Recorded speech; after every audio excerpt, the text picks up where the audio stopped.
Hey, what's going on everybody, and a warm welcome back to the Whiskey Cove. And on today's episode we have the second part of a 3-part championship series of which is the best cask strength, Maker's Mark and limited editions. You know the drill, folks, run that video.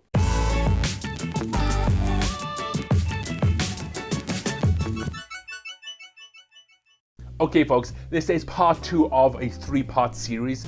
If you haven't seen the first part, go down into the description of the video and then there should be a link down there, and go and check that out before you watch this, and you can watch them in order here. So what we have these 4 remaining bottles left, and spoiler alert again if you haven't watched the first video, in the first video what finished it last was the Maker's Mark 46 cask strength. Third was the FAE02. Second and going through to the championship round was the 2019 RC6. And then first place and going through to the championship round will be the FAE01. So today we have Maker's Mark cask strength. We have Maker's Mark SE4 PR5, the 2020 limited release, and we have the 2 limited releases from 2022. We have the BRT01 and the BRT02. So let's get these whiskies into glasses and let's get this blind underway. Alright folks, and welcome back. So we have all the whiskey into glasses. They have been mixed up by my wife, so I have no idea which whiskey is in which glass. And just a reminder, the top 2 from today will go through to the championship round and we'll face the top 2 from the last episode there. So just as a little bit of background information for you folks there, the only whiskey out of these 4 I've ever tried is the Maker's Mark cask strength. So the SE4 and then both the BRT expressions from this year, I haven't actually tried, so I'm completely flying blind into these whiskies, but I can definitely smell, I'm getting a lot of like really nice bourbon kind of rickhouse cherry notes just from smelling these from where they sit in right now. So what we'll do, we'll go from your left to my right, or your left to your right. So we'll go glass let's do this. We'll do glass 1, 2, 3, 4. So we'll start with glass number 1 here, and let's just get into things, folks. Beautiful, like woody, oaky, musty, sweet smell. I think just like that typical kind of bourbon, sweet vanilla, musty note you get from a lot of good bourbons.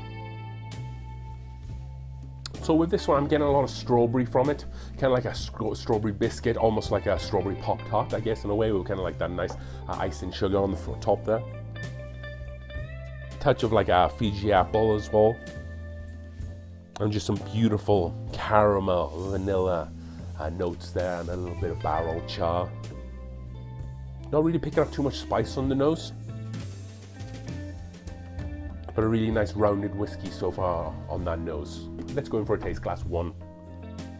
So on glass 1, that kind of sweet oak spice must kind of cuts through and definitely transitions to the palate there as well. Immediately you kind of get like a really nice, I would say almost like a toffee sweetness there, and then you get that kind of oak that kind of is like the backbone for this whole whiskey here. Kind of tastes like it does have a bit of age. I'm not quite sure what the ages are on these limited releases, but that number 1 does taste like it does have a little bit of age to it there. And then I didn't pick up any spice on the nose. There's definitely a little pepper and a bacon spices in there. Not too hot to kind of wrestle with your tongue or your palate too much, but it's definitely there, makes out for a really nice rounded finish. And then also towards the back end, I wasn't picking up much of kind of like the strawberry fruit that I was picking up in the beginning, but it's almost like a small touch of citrus there. I can't quite place my finger on what type of citrus fruit that is, but it's definitely there, like almost a little bit of a tang there. Really strong start, and that was glass number 1. Let's move into glass number 2 here. Again, all these whiskies kind of look like they're the same color. If anything though, I'm not sure if it's because the lighting that we have down in the Whiskey Cove here, but glass 2 almost looks a tiny or a touch lighter in color. So let's go in for a nose here. More of like a cotton candy sweetness from this one. Not as much of kind of like those toastier notes that I was getting from glass number 1 here out there. Well, maybe like a touch of banana, like a caramel banana on this one. So there's no real oak presence here. It's just more about the sweeter notes. Like I said, a touch of banana in the nose there as well. Let's go in for a taste glass number 2 here. So on glass number 2, something that really hits me straight away is almost like, again, like an instant coffee note there. So not kind of like a coffee pod or anything like that, but no, if you remember, or if you're aware of like a Nescafe, they have this like instant coffee and you scoop it out with a spoon, put it in water and just stir it, and then you're ready to go. It kind of has that kind of note to it, because I find with that coffee it almost tastes like a little bit of a vanilla note from there as well. So this kind of reminds me of that of a lot. A lot of this whiskey is all about the sweetness there. There's not much spice there. It tastes a little bit more proofier than glass number 1. And again, I'm not getting too much of those wood notes coming through. Let's go in for another taste here. There is definitely like a coffee creamy sweetness going on here, kind of a bit like a cappuccino. You kind of get a little touch of like maybe a little bit cinnamon spice. You get the vanilla cream of the milk, and then you get that kind of instant coffee note there. Really interesting, a really interesting flavor profile compared to glass number 1 here. So that was glass number 1 and 2 done. Let's go into glass number 3. So this one, out of the first 2 that we've done so far, looks very oily in the glass and very viscous. Kind of looks almost like a dessert syrup or a maple syrup just sitting there. Let's go in for a nose here. The sweetness is a lot more subdued on this one.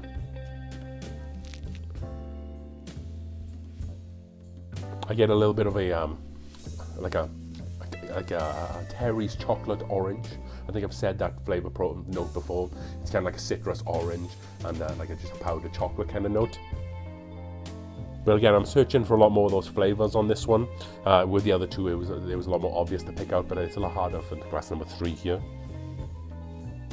Maybe like a touch of like an earthy note there as well, and some barrel char to go with that as well. Let's go in for a taste on glass number 3. So even though I wasn't getting any of those sweet notes on the nose on glass 3, you definitely get that kind of sweet, viscous, kind of caramel toffee feel in your mouth. It does a really good job with that mouth coating. It's not hot. You get a small touch of spice, but that doesn't detract away from the sweetness. This tastes a lot like kind of like a toasted whiskey. I think the BRT 01 or 2 is supposed to kind of have that vibe to it. And possibly, I don't know which whiskey that this is, but just going off the appearance, kind of the viscosity of it and the flavor profile, it kind of reminds me of that so far. Let's go in for another taste to see if we can pick it apart even further. So yeah, not hot at all whatsoever. A lot more sweet, a lot more kind of like barrel char on the flavor profile here. I'm getting a little bit of wood here, but it's more of like a pecan or a walnut note, and more so than oak note. So far, I think the major takeaway from the 3 that I've tried so far is that they've been vastly different in a lot of directions that they've gone within these whiskies. So it'll be interesting to see which ones they actually turn out to be here. I think this is a fantastic blind tasting so far. That being said, we have 1 more glass left, so then let's take a look and let's get into glass number 4.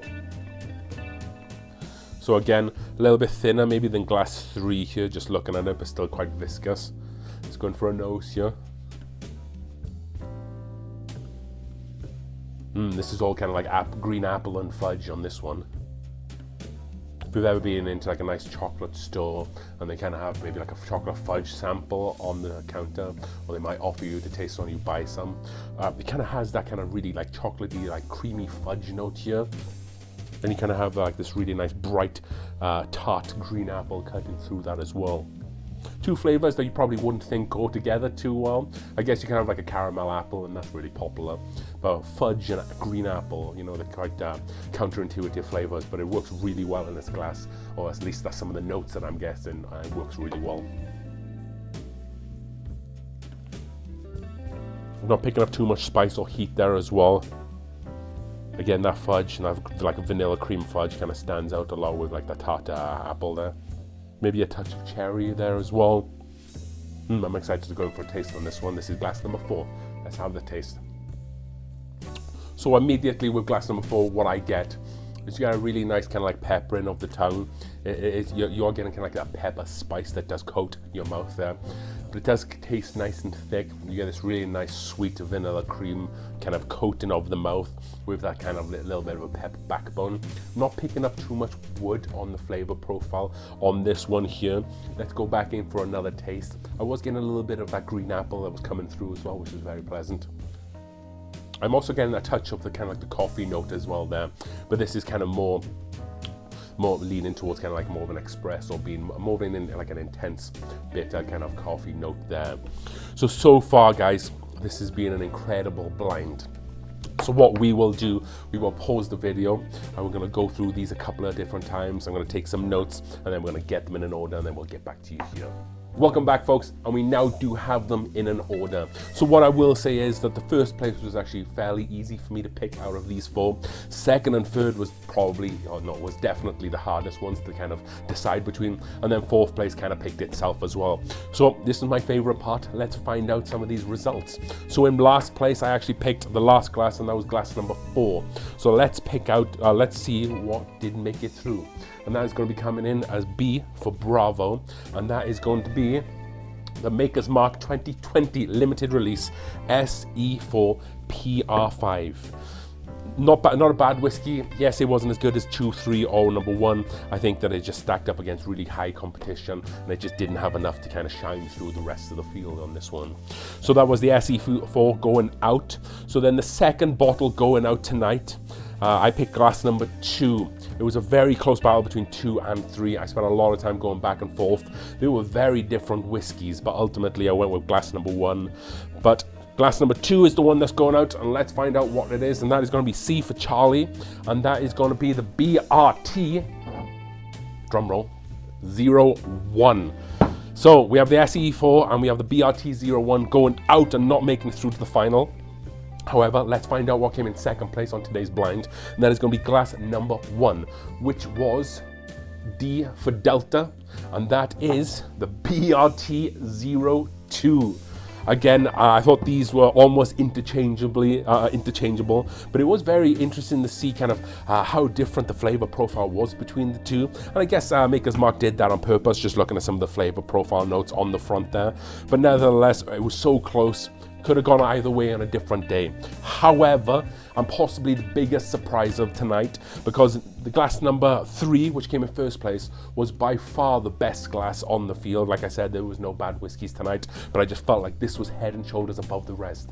And those who have been keeping track, of course, this is going to be A, and it is, and that's going to be the Maker's Mark cask strength. So that's a bit of a surprise to me. Like I said, this is the only one that I've tried.